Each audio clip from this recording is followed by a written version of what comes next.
Assalamualaikum warahmatullahi wabarakatuh.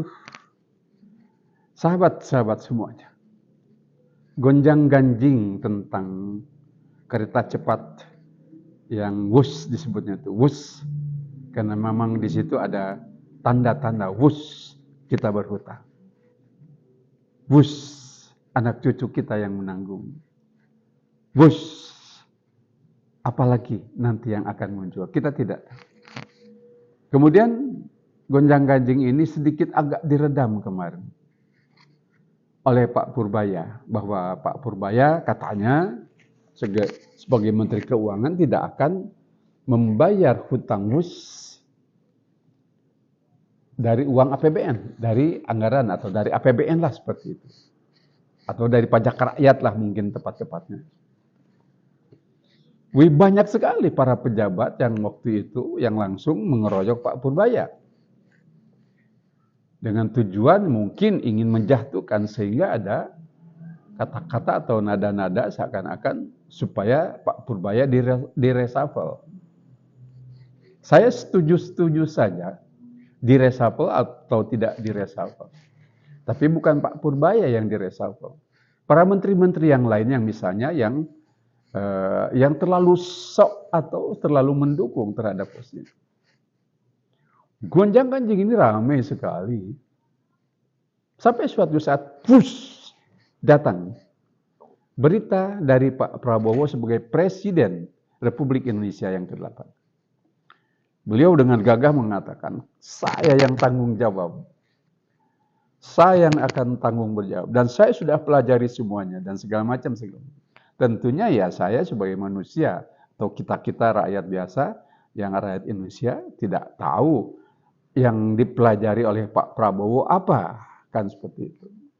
Kita dengar-dengar kadang-kadang, dengar-dengar ini selentingan bahwa proyek WUS ini ada tukar guling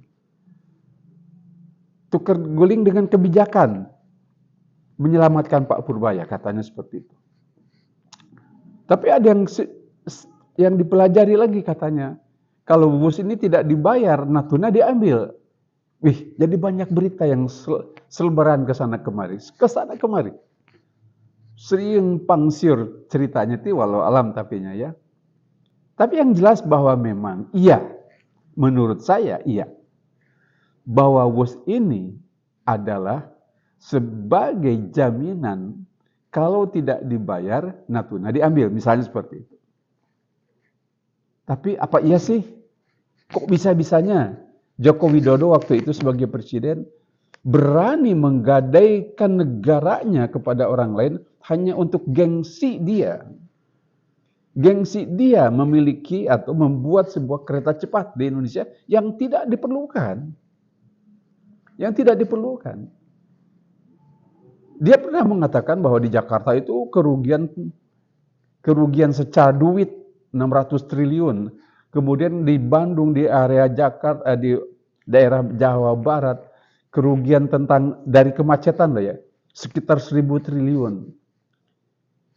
Kalau memang itu yang dibicarakan, kemacetan di Jakarta dan kemacetan di Bandung, kenapa tidak membuat apa itu sebenarnya? Ya, istilahnya kendaraan berbasis untuk umum, masyarakat umum. Bukan Jakarta-Bandung. Jakarta-Bandung hanya segelintir orang saja yang memakai. Tapi kalau di Jakarta ratusan ribu, jutaan mungkin dalam satu hari. Di Bandung pun seperti itu.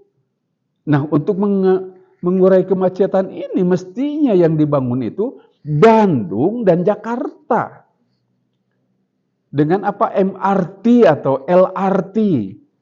Mass Rapid Transportation atau Local Rapid Transportation. Seperti Jaklingko dan perbaiki. Bandung perbaiki juga. Bukan yang dibangun itu adalah misalnya dari Halim sampai ke Padalarang. Terus untuk mengurai kemacetannya mana? Mengurai kemacetannya mana? Yang ada masalah baru adalah macet di Halim, macet di Padalarang. Kan seperti itu. Dan kemacetan ini akan sampai 60 tahun kemudian Karena rakyat harus membayar hutang ini karena katanya sudah direstrukturisasi, bukan direstrukturisasi, bukan apa itu nama restrukturisasi. Jadi ikut-ikutan restrukturisasi sampai 60 tahun. Dengan 1 tahunnya kurang lebih 2 triliun. Yang mana uang itu bisa dipergunakan untuk pendidikan, untuk transport, lokal transport dan segala macamnya. Kenapa kita tidak memperbaiki transport Bandung, Jakarta itu dengan kecepatan kereta yang lebih bagus? Bukan kereta wus. Kenapa yang ada tidak dimaksimumkan? Kenapa yang ada tidak dibuat sebaik mungkin? Pak Prabowo muncul dengan lantang, saya yang tanggung jawab. Tapi kan beliau akhirnya mengatakan bahwa negara akan membayar dari pajak rakyat. Akhirnya ya rakyat juga. Salam akal waras. Assalamualaikum.